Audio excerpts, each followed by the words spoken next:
Hey there, we're taking a look at Anacrusis running on the i5-1135G7. Now this brand new co-op shooter that just got added to the Game Pass is running at 1080p with the lowest possible settings, and as you can see, it is not running very well at all.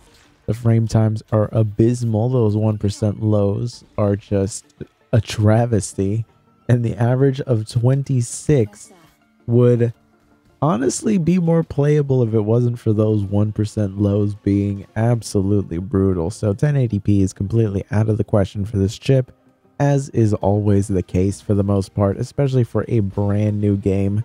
There was no way 1080p was going to be possible. It's really at 720p where the performance starts to come to its own and we can actually get a pretty decent gaming experience. It's not going to be the greatest thing in the world, of course, but you are going to be able to get through the game. You're going to be able to have a decent enough time. It is going to get brutal though when there's these situations where there's a lot of enemies around. Like the frame rate is going to start to suffer, and those frame times specifically are what's going to start to suffer. As you can see in this situation here, those frame time spikes can be very brutal. Now, you can work around this. It's not debilitating, but it is one of those things where, depending on how sensitive you are to this kind of thing in first-person shooters, it can ruin the experience completely for you. So really, it all comes down to your tolerance, but I think for the most part, you could consider this very playable.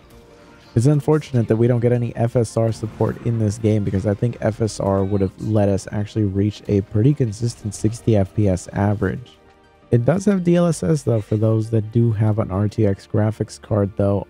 At the end of the day, I don't know how worth it this game is really going to be. I only played it for a little bit, and it seems decent enough. I think included in the Game Pass, it's worth, at least the download. I mean, it's not huge. You can play it with your friends.